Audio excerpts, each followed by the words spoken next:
IAS officer Sreenath കെയെ പരിചയപ്പെടാം. അദ്ദേഹം റെയിൽവേയിൽ കൂലിയായി ജോലി ചെയ്തു. ഒഴിവു സമയങ്ങളിൽ റെയിൽവേ സ്റ്റേഷനിലെ സൗജന്യ വൈഫൈ ഉപയോഗിച്ച് മൊബൈൽ ഫോണിൽ പലതും പഠിച്ചു. അങ്ങനെ പരിശീലനം കൂടാതെ UPSC പരീക്ഷ പാസ്സായി. അദ്ദേഹത്തിൻ്റെ സ്വയം പഠന വിജയമന്ത്രം ഏവരും മാതൃകയാക്കേണ്ടതാണ്.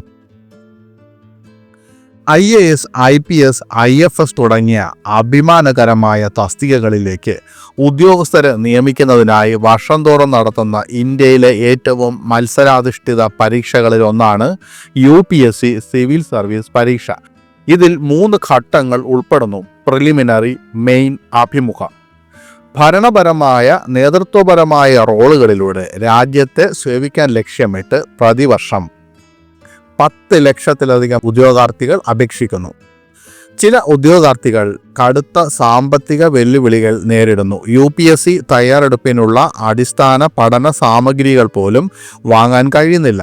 കേരളത്തിൽ നിന്നുള്ള IAS ഉദ്യോഗസ്ഥൻ ശ്രീനാഥ് കെ ആണ് ശരിക്കും പ്രചോദനാത്മകമായ ഒരു ഉദാഹരണം. ഒരിക്കൽ റെയിൽവേ പോർട്ടറായിരുന്ന അദ്ദേഹം മൊബൈൽ ഫോണിൽ പഠിക്കാൻ സ്റ്റേഷനിലെ സൗജന്യ വൈഫൈ ഉപയോഗിച്ചു.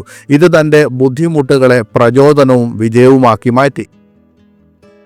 കേരളത്തിലെ മൂന്നാറിൽ നിന്നുള്ള ശ്രീനാഥ് കെ സാമ്പത്തികമായി പിന്നോക്കം നിൽക്കുന്ന ഒരു കുടുംബത്തിലാണ് വളർന്നത്. കുടുംബം പോറ്റാൻ വേണ്ടി അദ്ദേഹം എറണാകുളം റെയിൽവേ സ്റ്റേഷനിൽ പോർട്ടറായി ജോലി ചെയ്തു. ഒരു ദിവസം വെറും 400-500 രൂപ മാത്രം സമ്പാദിച്ചു. അവരുടെ അടിസ്ഥാന ആവശ്യങ്ങൾ നിറവേറ്റാൻ പോലും കഴിയാത്ത തുക. കടുത്ത സാമ്പത്തിക ബുദ്ധിമുട്ടുകൾ നേരിട്ടിട്ടും ഒരു IAS ഉദ്യോഗസ്ഥനാവുക എന്ന തൻ്റെ സ്വപ്നം സാക്ഷാത്കരിക്കാൻ ശ്രീനാഥ് ദൃഢനിശ്ചയം ചെയ്തു. UPSC പഠന സാമഗ്രികൾ വാങ്ങാൻ പണമില്ലാതിരുന്നിട്ടും അദ്ദേഹം പ്രതീക്ഷ കൈവിട്ടില്ല. പകരം പ്രതിബന്ധങ്ങളെ മറികടക്കാനും തൻ്റെ വെല്ലുവിളികളെ അവസരങ്ങളാക്കി മാറ്റാനുമുള്ള ഒരു സൃഷ്ടിപരമായ മാർഗം അദ്ദേഹം കണ്ടെത്തി. ഉപജീവനത്തിനായി ശ്രീനാഥ് കഠിനാധ്വാനം ചെയ്തു. രാത്രികൾ പഠനത്തിനായി നീക്കിവെച്ചു. UPSC പരീക്ഷയ്ക്ക് തയ്യാറെടുക്കാൻ അദ്ദേഹം YouTube വീഡിയോകൾ, മോക്ക് ടെസ്റ്റുകൾ, ഇൻ്റർനെറ്റിൽ ലഭ്യമായ പഠന സാമഗ്രികൾ തുടങ്ങിയ സൗജന്യ ഓൺലൈൻ ഉറവിടങ്ങൾ ഉപയോഗിച്ചു. 2018 UPSC സിവിൽ സർവീസ് പരീക്ഷയിൽ വിജയിച്ചപ്പോൾ ശ്രീനാഥ് കെയുടെ സമർപ്പണത്തിനും അക്ഷീണ പരിശ്രമത്തിനും ഫലം കണ്ടു. എഴുത്തു പരീക്ഷയിൽ അദ്ദേഹം 82% മാർക്ക് നേടിയതായി മാധ്യമ റിപ്പോർട്ടുകൾ പറയുന്നു. അദ്ദേഹത്തിൻ്റെ കൃത്യമായ അഖിലേന്ത്യാ റാങ്ക് വെളിപ്പെടുത്തിയിട്ടില്ലെങ്കിലും അദ്ദേഹം ബഹുമാന്യമായ IAS കേഡറിൽ ഒരു സ്ഥാനം അദ്ദേഹം നേടി.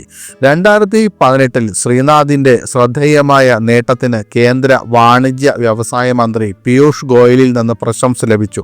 അദ്ദേഹത്തിൻ്റെ പ്രചോദനാത്മകമായ യാത്രയെ ഗൂഗിൾ ഇന്ത്യയും എടുത്തുകാട്ടി. തുടക്കത്തിൽ അദ്ദേഹം കേരള പബ്ലിക് സർവീസ് കമ്മീഷൻ പരീക്ഷകൾ എഴുതി മികച്ച റാങ്ക് നേടി. എന്നിരുന്നാലും അദ്ദേഹത്തിൻ്റെ ആത്യന്തിക ലക്ഷ്യം ഒരു IAS ഉദ്യോഗസ്ഥനാവുക എന്നതായിരുന്നു.